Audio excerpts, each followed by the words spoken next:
All right. Thank you so much. Welcome to another episode of the Sales Story and a Tip podcast. My name is Fred Diamond. I'm the co-founder of the Institute for Excellence in Sales. I'm also the author of Insights for Sales Game Changers, which you can find on Amazon. And I'm also the host of the new podcast, Sales Story and a Tip, where I bring on a sales leader. They tell us a story, and then they give us a tip that they learned from that story. I'm very excited because I'm interviewing Bill Rowan today. Bill has been a guest twice on the Sales Game Changers podcast. Go to salesgamechangerspodcast.com, search on Bill Rowan, and you could listen to more details about his sales career, how he leads teams, and how he works with customers. Bill, I'm excited to hear your story. Give us a brief introduction to the audience. Well, thank you, Fred. Thank you for having me on again. I always enjoy these opportunities. So I am the Vice President of Public Sector at Splunk. Splunk is a software company probably known a lot for our cybersecurity, our analysis of data. I lead the public sector business, which is a roughly 400 professionals, focused sales, system engineering, channels, et cetera, covering the public sector gamut as a whole. We are a company that works almost exclusively in the public sector with our channel partners, value-added resellers, integrators, global systems integrators. So we have a great thriving business, and I couldn't be more excited to be with you today. I just want to acknowledge also that Splunk was a 2023 IES, Institute for Excellence in Sales, Premier Women in Sales employer. You could find out more about Splunk as why they're such a great employer for salespeople on the IES website. And I'm very excited. Bill Rowan, tell us a great sales story. Well, you know, Fred, too often in sales, I think we have a propensity to want to just dive into the account, kind of go gangbusters over the chief information security officer, CIO, wherever your call pattern is taking you into those organizations. And I'm a firm believer that truly a professional has to take the time to do some real good account planning. And my story is one that converges account planning with relationships. So we have a Department of Defense customer, it's been a long time Splunk customer, and our rep has been in there and had the same account now for a number of years. She's extremely professional, understands about not just the relationships with the customer, but those tangential relationships that could exist with other partners across our ecosystem, whether those be hardware providers like Dell and HP, a network appliance, maybe there are other software vendors, a ServiceNow, Broadcom/VMware, whatever the case, and certainly cloud service providers, the Amazons, the Microsofts, the Googles of this world. So she's always done a very good job of building those relationships as much as the relationships with the end using client and the integrators working with that particular space. But this client had done a significant purchase with us a year ago in April. And so under our contracts, they have basically a 12-month, and then those are up for renewal again. Well, in talking to the customer about 6 months into the agreement, she realized that they were going through their capacity that they had acquired from us a lot quicker than initially anticipated. And she foresaw that this was going to drive an opportunity that initially we thought would be this upcoming April, that she saw an opportunity to get something closed before the end of the year. But that was going to require an awful lot of planning, an awful lot of touch points to ensure the business case. So we're asking the government to spend money before they were ready to spend money from a budget perspective. And we all know with CRs, et cetera, that can be a very complex process. So as it would happen, our CEO was going to be in town a number of months ago. And he was in town to meet with a series of customers, both on Capitol Hill and across a variety of agencies, civilian, defense, intelligence oriented. And so this rep said, hey, I'd like to get him, and I'd like to spend a little over an hour because I want to visit 2 or 3 different customers within the organization. The CIO, the CISO, and the deputy budget director of the organization, knowing that as this opportunity worked its way through the account set, those relationships were going to be important. Now, it's important to understand that our CEO had actually met with the chief information security officer once before, but had no relationship with the CIO, had no relationship with the budget folks. But this rep saw how important that might be at some juncture down the line, and so engaged him. And it was a little bit concerning because you're going to go in and meet with a budget person who's not necessarily an IT person, certainly not necessarily a security person, and what curveballs could come up. And so there's risk in some of those things. But this rep said the benefit down the line was greatly going to outstretch what the risk might be. And if we came up with questions, well, there are probably questions we're going to hit eventually anyhow. So let's be prepared for them. So long story short, we go in. First two presentations go quite well. Last presentation is to the budget person. And the budget person starts throwing out a lot of discussions about expense and costs, et cetera.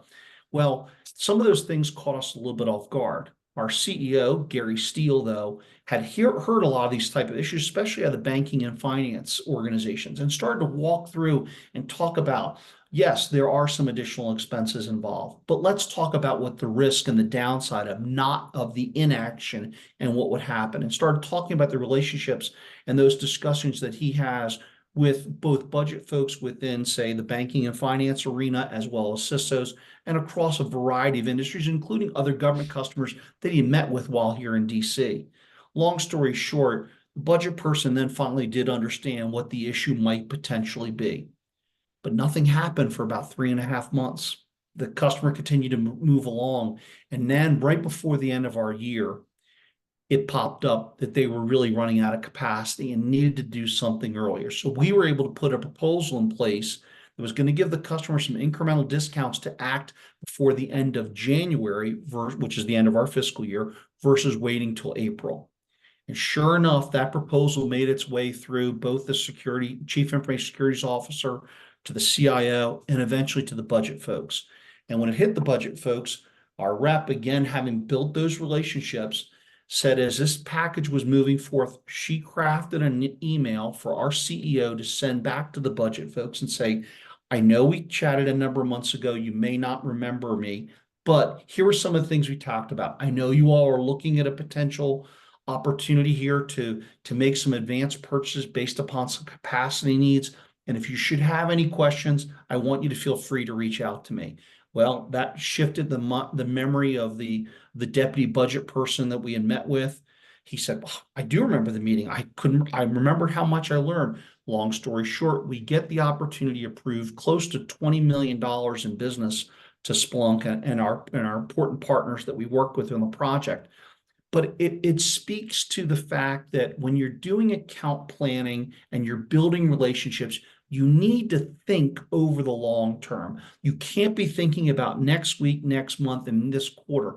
This was someone looking at an opportunity 6 months ago and saying, I need to start building some of these key relationships, because when this opportunity comes about, it's going to come about very, very quickly. We're not going to have time to go in and build those relationships now. We need to build them in anticipation of what might happen. And sure enough, she played it out perfectly. And I will tell you, I think that what people can take away from this is what separates many of the professionals in our business today from those respectfully who might work in a Verizon store selling Apple products or Android products is what kind of time and effort are you putting into the account planning and understanding the long game that you and your customers are going to be engaged in? What are you doing in terms of constantly building new relationships and expanding the relationships that you have? And lastly, as you work on those opportunities, that last tip is that we've now acted on is, are you sending thank you notes from those executives to those customers? They've made a commitment in you. Show that you're appreciative of that relationship and appreciative of the hoops they had to jump through. I think it goes a long way to the next time that we have an opportunity to engage with that client. Couldn't be more proud of my sales team and the way they approach this as a professional manner over the long term. And I couldn't be more proud of the way the client also reacts and sees the value in what we do on a regular basis. Well, that's a great story. And a lot of things are popping up for me. I just have two quick questions. You mentioned that you brought the CEO of your company to have these conversations. It's you don't get the CEO to come on every single sales call. So how often do you tap into that relationship to bring them to important customers? And I want people who are listening to understand that, again, you're not going to bring your CEO into everyone. It's got to be Yeah, really thoughtful as well. And I love the way he had that. He was ready to go with the answers because he's obviously seen it all. And then he was able to then send the follow up. So how often do you have that gift, that fortunate sure. opportunity? So we're lucky. We get Gary coming into the DC area typically about twice a year, and we try to maximize that time. We may do, in fact, we have another series of meetings coming up in April where we're going to do what we call on the road EBCs, our executive briefing centers on the West Coast in San Jose. Sometimes that's complex for DC government customers to travel there. So we've set up 2 days, and we're going to bring out a couple of our VPs of product and engineering, as well as Gary Steele. And we will do roughly 14 executive briefings over those 2 days. And Gary will get a chance to come in and meet with a series of clients throughout the day, spend, half hour here, half hour there, half hour, kind of more doing an intro. The second portion we do actually is when you have that opportunity to bring him in, we bring in our best partners, both integrators and resellers, and maybe we'll do a dinner one night. It's a little bit more kind of back and forth about what's going on, what are the trends we're seeing in the industry. We understand that many of the partners that we work with represent other technologies other than just Splunk. And so I think having an understanding from that ecosystem perspective is very important. But we're lucky. We get him twice a year, and I try to maximize as much as you can. I want him going home exhausted after being on the road with us for 2 days. So the last question is, again, your sales the professional who's managing the account knew that she needed to have this meeting. She needed not just the meeting, but she needed to meet with the customer to explain what was going on, to give your story so that when the time arose, that you're going to be having this need, that they were going to be prepared. Talk about briefly, if you could, Bill Rowan with Splunk, about the process to your team, right? You manage this person, there's other people on the team. How did you get together every day for an hour and plan this out?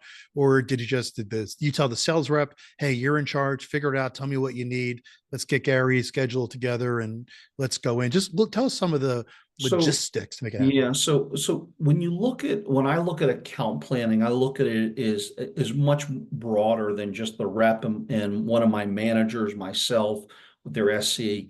We have a fairly significant size organization, whether talking about your system engineers, your cloud specialists, your security specialists, maybe you have customer success. You can have a fairly broad organization that's involved in touching the account in a variety of ways. And so what I like to do is have our what we call our client execs, regional sales managers, the RSM. Get everybody together and give out tasks. They are the experts in particular areas. Let them bring forth information. And an important part when we look at account planning at Splunk, I'm not necessarily looking for everything you know. I'm looking for us to exploit the things we don't know. A good account plan will have a combination of things that you understand, directions, strategies that the account is following, but also let's understand the gaps we might have in the account. What do we need to be working on today, next week, next quarter to continue to build the relationships? And so that's the portion I always want the team to come back with when they've done their account planning is, what have we discovered that we don't really understand well enough about the account? Whether it may be a new initiative, a new program coming underway, maybe a challenge with a competitor in a particular area that we can exploit.